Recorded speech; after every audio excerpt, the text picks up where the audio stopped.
कर्मों का खेल। जी हाँ दोस्तों, ऊपर वाला विधाता हर चीज का, हर कर्म का पूरा हिसाब रखता है, बराबर रखता है और तय समय आने पर निश्चित फल देता है और उचित फल देता है। ये बात आप ध्यान रखें। आप जाने अनजाने भूल कर रहे हैं, ये जाने अनजाने दूसरों को देख रहे हैं कि आज आप ये देख रहे हैं कि दूसरे व्यक्ति ने गलत किया, आपको पता है कि इसने गलत किया और वो व्यक्ति सुख में है, तो ये ध्यान रखें कि अभी उसका सुख का भोग चल रहा है। जैसे ही समय में उसके दुख आएगा, इसका उचित कठोर दंड दिया जाएगा, क्योंकि उसने परमपिता परमात्मा को इग्नोर किया है कि ऐसी कोई शक्ति नहीं जो मुझे अब दंड दे दे। यह अहंकार की निशानी है। ये बात आप ध्यान रखें, क्योंकि जाने अनजाने हमें आज की लाइफ में क्या लगता है, और आज की लाइफ में ये लगता है कि कोई किसी व्यक्ति ने गलत कर दिया, यार इसके साथ कुछ बुरा तो हो ही नहीं रहा, प्रेजेंट मोमेंट पर हो सकता है उसके साथ बुरा ना हो।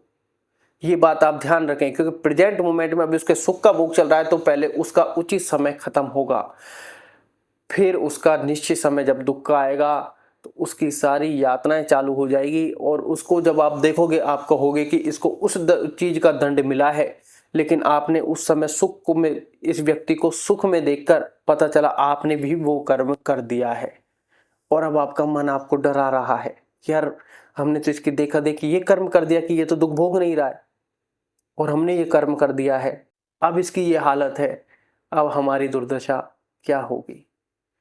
क्योंकि आप किसी सामने वाले को ये मत देखें कि आज उसके जीवन में वो गलत कर रहा है और वो सुख भोग रहा है। सबका एक समय निश्चित है सुख का, उसके बाद जो जो उसने किया है वो दुख का भोग भी है, वो निश्चित है। जो एक टाइम सेट हो चुका है वहां पर वो दुख भोगेगा। ये बात आप ध्यान रखें, क्योंकि हम कर्मों के खेल में अक्सर ये भूल जाते हैं जब गलत कर्म आते हैं। एक बात और आप हमेशा ध्यान रखें, और ये बात आपका जीवन बदल देगी, कि जब हम कर्म करते हैं तब हम सारी चीजें भूल जाते हैं, अच्छी बुरी, और जहां से धन आने की बात होती है वहां हम बिल्कुल ही भूल जाते हैं। और कर्मों का खेल क्या है कि हम एक व्यक्ति, मान लो मैं हूं, मैंने कर्म कर दिया, कि मैं एक व्यक्ति हूं और मैंने कर्म कर दिया है।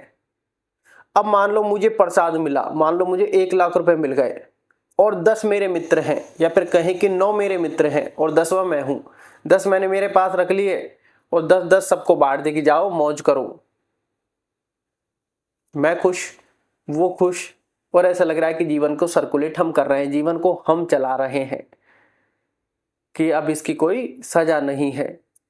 अब आपका कहें कि और थोड़ा सा अच्छा टाइम है, वो चलता जा रहा है और आपको ऐसा लग रहा है कि कुछ नहीं हो रहा लाइफ में। अब आया आपके ऊपर विपरीत प्रभाव, समय चक्र, और वो आ गया अब दुख का। अब जो कर्मों का खेल चलेगा, जो कर्मों का न्याय चलेगा, जो आपने किया है अब उसको फल की बारी है। गलत किया है, अब आपके साथ जो आपने अन्याय किया है उसका न्याय होगा, और अब जो वो फल आएगा वो आपके पास 100% आएगा। अब आपने जिनको प्रसाद बांटा था, पैसे बांटे थे, वो उस फल के हिस्सेदार नहीं है, क्योंकि वो तो आपकी इच्छा थी उनको बांटने की। उन्होंने थोड़ी ना कर्म किया था, ये उन्होंने थोड़ी ना कर्म किया था। तो अब ये प्रसाद आपको जो अब मिला है विधाता की तरफ से, अब ये आपको अकेले को भोगना है, और आप डर रहे हैं, घबरा रहे हैं, यार ये कैसे, मैंने तो सब में बांटा था। अरे वो आपकी व्यक्तिगत सोच थी।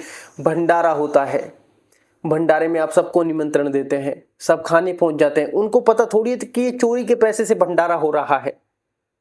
वो तो आपको अच्छाई देख के जा रहे हैं, धन्यवाद कह के जा रहे हैं, भगत जी कह के जा रहे हैं, और उनको थोड़ी पता है कि ये चोरी के पैसे हैं, कि चोरी के पैसे से भंडारा चल रहा है। आपने पूरा था मैदान लुटा दिया कि वाह, वाही वाही हो गई, यश मिल गया, मुझे कीर्ति मिल गई।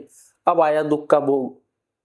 अब आपका मन आपसे कह रहा है कि मेरी चोरी के पैसे थे, हे भगवान मुझे क्षमा कर दे, हे भगवान मैंने गलत किया। अब आ रहा है, पहाड़ टूट रहा है आपके ऊपर दुखों का, और फिर आप कह रहे हैं भगवान मैंने सब में प्रसाद बांटा था। अरे वो तो तूने बांटा था। अच्छे, अगर कम पैसे होते, कम प्रसाद बांटता, या किसी भंडारे में ही अनाज दे आता 5 किलो 10 किलो, तो वो भंडारे में तो तेरा भी याद हो गया कि भंडारा कर दिया, हो गया। किसने कहा कि तू अता भंडारा कर, चोरी के पैसे से कर, तू तो दूसरे के पैसे का भंडारा कर रहा है। तो वही है कि प्रसाद तुमने सब में बांट दिया, ठीक है, लेकिन अब कर्मों का फल प्रेजेंट तो तुमने किया है, तो वो भोगना तुमको पड़ेगा। और फिर व्यक्ति की हालत, व्यक्ति की दुर्दशा वो हो जाती है जो वो सहन नहीं कर पाता। उस समय ऐसा लगता है कि सब कुछ हम कर रहे हैं, और जब कर्मों का खेल, कर्मों का न्याय चलता है, क्योंकि उस समय हमको ऐसा लग जाता है कि जैसे विधाता की हम पर नजर ही नहीं है। एक समय था जब 2020-21 की बात होगी, 20 की तो नहीं, 21 की बात होगी, या हो सकता है उससे पहले की, शायद नहीं है, 21-22 की बात होगी। तो एक दिन कहीं हम बैठे थे, तो वहां पर एक पंडित जी बैठे थे। तो ऐसे ही कोई बातचीत चल रही थी। उस समय हम ये भाग्य और इन सब चीज़ों में नहीं थे, मेडिटेशन, ध्यान, भाग्य यूट्यूब पर ही नहीं थे, और कहीं की ज्ञान भी नहीं था, नॉलेज भी नहीं थी, सिर्फ अपनी लाइफ में जैसे एक बच्चेपन में चलते जाते थे ऐसे चल रहे थे। तो उन पंडित जी ने एक बात कही थी, क्योंकि वो एक 4 दीवारी का कमरा होता है, उसमें ऐसा लग रहा है कि हमें कोई नहीं देख रहा। मान लो हम अच्छा कर रहे हैं, बुरा कर रहे हैं, और एक ऐसा फीलिंग होती है ना कि यार गेट लगा ले, कोई नहीं देख रहा, तो ऐसी वाली फीलिंग। तो वहां पर एक पंडित जी ने बड़ी शानदार बात कही थी। वो उस टाइम तो समझ में नहीं आई थी, उसके बाद बहुत ज्यादा समझ में आई थी, और आज तक समझ में आ रही है। उन्होंने कहा था कि किससे दरवाजा बंद कर रहे हो? तो उस परमपिता परमेश्वर से।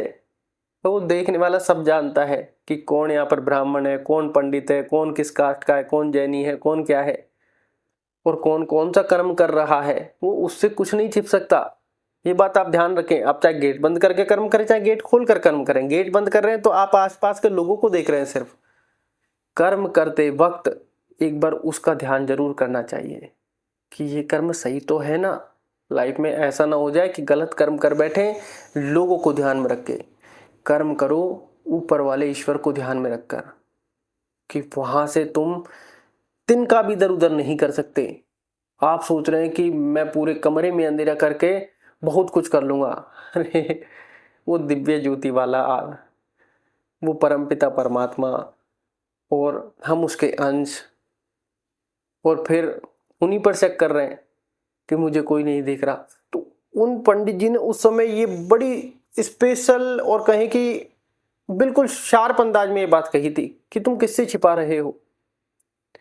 जैसे मान लो अभी किसको थोड़ी दूसरी वे में लेते हैं, जैसे मान लो आजकल बहुत से लोग बहुत सारी चीजें कर देते हैं। उनको ऐसा लगता है कि सिर्फ यार हमारी फैमिली ने नहीं देखा और किसी ने नहीं देखा, किसी को पता नहीं चलेगा। जब कर्मों का खेल चालू होता है और कर्मों का फल चालू हो जाता है जो आपने किया है, फिर एक एक वो कहते हैं रस्सी के धागे खुलते जाते हैं, रस्सी के धागे खुलते जाते हैं। और जब तक रस्सी नहीं जल जाती, और जब तक रस्सी का वो कहते हैं ना, रस्सी जल गई मगर वो कहते हैं रस्सी जल गई मगर बल नहीं गया, कुछ ऐसे ही कहते हैं। रस्सी जल गई मगर बल नहीं गया। रस्सी भी जलेगी, वो बल भी निकलेगा। उसके बाद तुम एक नए आदमी का, नए व्यक्तित्व का निर्माण होगा, और फिर तुम लाइफ में आगे बढ़ोगे। तो ये बात आप ध्यान रखें। जो कर्मों का फल आएगा वो आपको अकेले को भुगतना है। कहीं ऐसा ना हो कि आपने गलत कर्म कर लिया, प्रसाद सब में बांट दिया कि सब भुगत लेंगे, नहीं, वो आपको अकेले को भुगतना पड़ेगा। और कहीं भी अगर गलत कर्म कर रहे हो, लोगों को बाद में देखो, पहले उस परमात्मा का स्मरण कर लो। क्योंकि यहां से तो तुम हो सकता है बच जाओ, कि यहां से तो हो सकता है तुम बच जाओ कि तुम्हारी फैमिली ना देखे, कोई और ना देखे, कोई शिकायत करने वाला ना हो, लेकिन वहां तुम नहीं बच सकते।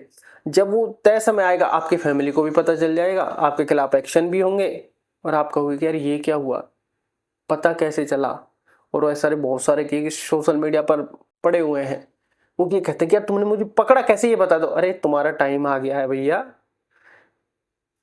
अब दुख आयो रे वाली। वो कहते हैं ना कि ये कहावत वैसे उसमें है कि अब सुख आयो रे, बहुत देर हो गई भैया, दुख दुख अब सुख आयो रे। लेकिन यहाँ पर उल्टा है, बहुत बच लिया भैया, अब दुख आयो रे, अब वो समय आ गया कि तुमको लपेट लिया जाएगा। तो वो वाली बात है कि कर्म करते समय हर बार सोचें कि विधाता तुमको देख रहा है, उसके बाद कर्म करें।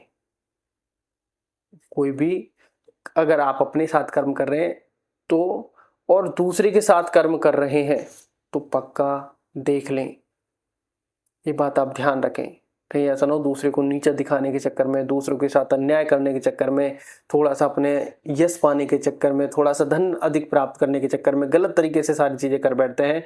तो इन सब चीजों के करने की आवश्यकता नहीं है, क्योंकि जब ये आपने अभी तो 1% कर लिया है, जब इसका 10 गुना फल मिलेगा तो आप भयभीत हो जाएंगे पूरी तरह। तो ये आप ना करें। और ऐसी मैंने पहले भी स्टोरी आपके साथ रिवील की है कि व्यक्ति डिप्रेशन के शिकार है, 2-2 साल तक निकली नहीं है।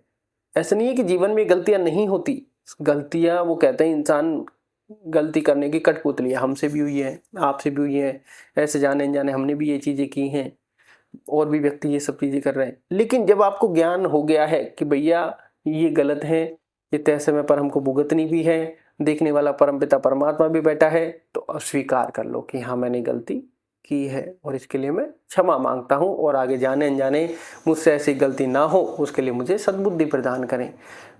That's it. ऐसा आप करने का प्रयत्न करें, क्योंकि लाइफ में आप गलतियां करते जाएंगे तो परिणाम भी आपको ही भुगतने पड़ेंगे।